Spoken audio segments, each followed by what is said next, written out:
जुगाड रेसिपीमध्ये स्वागत. जय शिवराय. गुरुवार स्पेशल आपण आज गोड पदार्थ पाहणार आहोत. मैद्यामध्ये आपण हा खवा वापरून अगदी कमाल लागणारा गोड पदार्थ पाहणार आहोत आणि अगदी सर्व टिप्स सोबत. चला तर हा गोड पदार्थ कसा बनवायचा, अगदी होममेड. सर्वप्रथम आपण इथे चाचणी करणार आहोत. त्यासाठी इथे साखर घेतलेली आहे.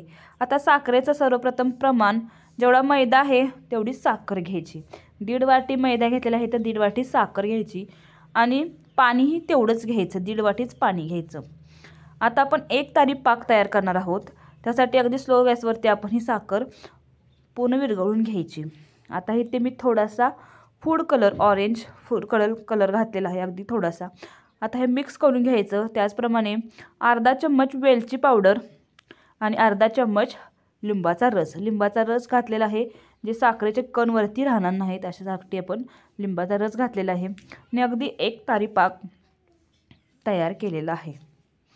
आता आपण गार होण्यासाठी पाक ठेवायचा. त्यानंतर बॅटर तयार करणार आहोत. त्यासाठी 1.5 वाटी मैदा वापरलेला आहे, 1 चम्मच तूप, 2 चम्मच दही, थोडंसं खट्टा असले तरी चालेल अशा प्रकारे 2 चम्मच आपण दही घेतलेलं आहे आणि अर्धी वाटी खवा. जर तुम्ही इथे खवा नसेल तर तुम्ही दूध पावडरही वापरू शकता, 5 ते 6 चम्मच. अशा प्रकारे हे मिक्स करून घ्यायचं आणि आता आपण हाताच्या सहाय्यतेने अशा प्रकारे पुन्हा हे मिक्स करून घेणार आहोत. थोडं थोडं पाणी घालून पूर्ण गुठळ्या काढून घ्यायच्या आहेत. हातानेच करा जेणेकरून पूर्ण गुठळ्या निघतील. अगदी थोडं थोडं पाणी घालून आपण हे बॅटर तयार करणार आहोत.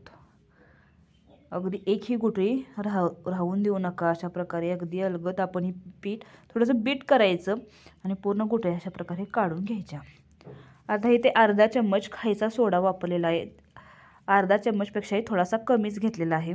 आणि आता हे मिक्स करून घ्यायचं आणि पुन्हा अशा प्रकारे थोडंसं हे बीट करायचं. बीट केल्याने जे आपला पदार्थ होतो तो पूर्ण हलका होतो, खायला पण छान लागतो, कुरकुरीत. अशा प्रकारे आपण हे बीट करून घेतलेलं आहे. बॅटर पाहू शकता, अगदी जास्त पातळ नाही किंवा अगदी जास्त घट्टही नाही, मध्यम आपले बॅटर आहे. आता अशा प्रकारे तुम्ही पायपिंग बॅग घेऊ शकता. नसेल तर अशा प्रकारे तुम्ही दुधाची जरी बॅग वापरली तरी चालेल. आता ही बॅग आपण एका पेल्यामध्ये अशा प्रकारे ठेवून घेणार आहोत आणि जे बॅटर आहे आपलं ते त्यामध्ये घालायचं.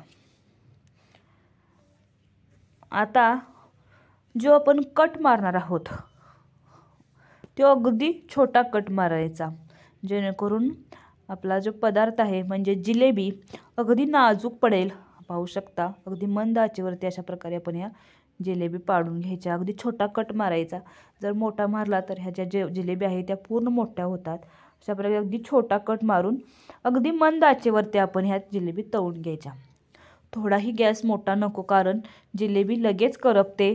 त्यामुळे अगदी स्लो गॅसवरती आपण ह्या दोन्ही साईडने छान तळून घेणार आहोत. पाहू शकता गोल्डन ब्राऊन होईस तोपर्यंत अशा प्रकारे. ह्या बॅटरमध्ये जरी तुम्ही कलर घातला तरी चालेल, नाही घातला तरी चालेल. अशा प्रकारे आपण पाकामध्ये कलर घातलेला आहे त्यामुळे पूर्ण जिलेबीचा कलर येतो आणि गरमच आपण यामध्ये पाकामध्ये ह्या घालणार आहोत. गरमागरम जिलेबी पाकामध्ये घालायची, जेणेकरून जो पाक आहे तो पूर्ण आतमध्ये जातो.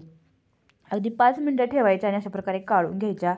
तयार आहेत आपल्या खव्यातील जिलेबी. अगदी कमाल लागतात, जरूर करून पहा. आणि ही रेसिपी आवडली असेल किंवा अशाच नवनवीन रेसिपीसाठी जुगाड रेसिपीला जरूर सबस्क्राईब करा, लाईक करा. धन्यवाद.